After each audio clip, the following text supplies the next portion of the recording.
Trade setup healthy है, मतलब आपने बात की है वो हेल्थ डे की, तो डीआईएस की बाइंग एज इट इज़ कायम है 8,000 करोड़ की, लेकिन एफआईआई की जो सेलिंग है ना, ये रुकने का नाम नहीं ले रही है। 8,167 करोड़ इसी तरीके से चलता रहा तो ना हम एक स्टेज में आ जाएंगे जहाँ पर ऑलरेडी वैसे ही हो चुका है कि डीआई की होल्डिंग एफआई की होल्डिंग से ज़्यादा है, लेकिन एक ऐसी स्टेज आ जाएगी जो हम नहीं चाहते हैं वैसे, कि एफआई की इक्विटी में होल्डिंग मतलब और कम हो जाए, मतलब 15% के नीचे आ जाए, ये इसकी पॉसिबिलिटी भी रह रही है।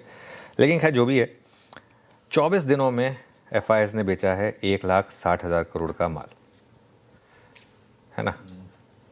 6,666 करोड़ पर डे की एवरेज हो गई है। सिंपल, अगर आप 1,60,000 को 24 से डिवाइड करेंगे तो ये नंबर आएगा। तो 2 दिनों से एवरेज से ज़्यादा ही सेलिंग हो रही है।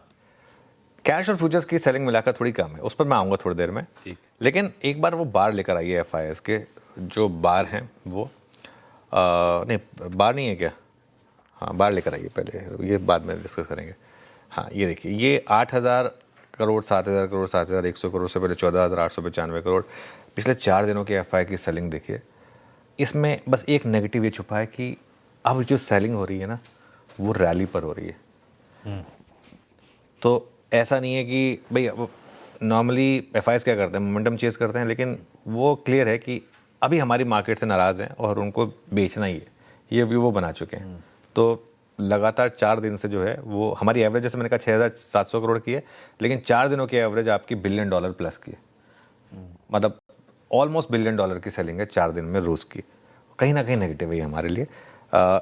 इंडेक्स फ्यूचर्स में 45 करोड़ की छोटी सी सेलिंग है, लेकिन एफआईएस ने एक और चीज़ इंटरेस्टिंग स्टार्ट की। पिछले 3-4 दिनों से स्टॉक फ्यूचर्स में उन्होंने बाइंग शुरू की है।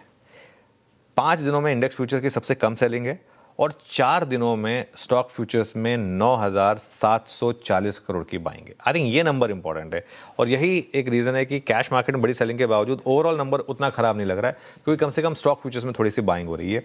विद इन इंडेक्स फ्यूचर्स कल निफ्टी में सेलिंग थी थोड़ी सी 322 करोड़ की, लेकिन बैंक निफ्टी में बाइंग थी। कल बैंक निफ्टी ने मैसिव आउट परफॉर्मेंस भी दिखाई, वो टेबल आएगी आपकी स्क्रीन पर। बैंक निफ्टी फ्यूचर्स में बाइंग है। इंडेक्स फ्यूचर्स में लॉन्ग और शॉर्ट दोनों जुड़े हैं। 4,500 लॉन्ग जुड़े हैं, 4,900 शॉर्ट जुड़े हैं, तो लॉन्ग शॉर्ट इंप्रूव हो गया। स्टॉक फ्यूचर्स में लॉन्ग एडिशन है पूरा का पूरा, पूरी बाइंग है 14,000 कॉन्ट्रैक्ट्स की, थोड़ी सी शॉर्ट कवरिंग है। एफआई का लॉन्ग शॉर्ट अगर आप देखेंगे तो परसेंटेज के हिसाब से हम ऊपर आ रहे हैं 16.84 से अब हम 17.55 पर आ गए हैं। हालांकि नेट शॉर्ट अभी भी इंटैक्ट हैं, लेकिन 22 दिनों का सबसे बेहतर लॉन्ग शॉर्ट रेशियो है ये। इंडिया वेक्स कल 0.2% नीचे था, फ्लैट ही था 25.47 पर। बस एक सेटअप में जो नेगेटिव निकल रहा है वो है put call ratio. Put call ratio बढ़कर आ गया है 1.22 पर। ये स्लाइटली ओवरबॉट है, स्लाइटली, लेकिन इतने दिन हमने ओवरसोल्ड दिखा तो एक दिन ओवरबॉट से भी काम चल जाएगा। तो ये, और बैन में एक अपडेट आ गई, बैन में सम्मान कैपिटल आ गया, तो ये कुल मिलाकर आज का सेटअप है। और ये स्टॉक फ्यूचर्स में बाइंग क्या दिखा रही है कि वो स्टॉक स्पेसिफिक अप्रोच रख रहे हैं, ब्रॉडर मार्केट पे कॉल नहीं ले रहे। स्टॉक स्पेसिफिक अप्रोच ली जा रही है इस मार्केट में, और अगर आप देखेंगे तो स्टॉक स्पेसिफिक अप्रोच से ही ज़्यादा पैसा बन रहा है। तो ये क्लियरली मार्केट में अप्रोच है। आगे कुछ स्टॉक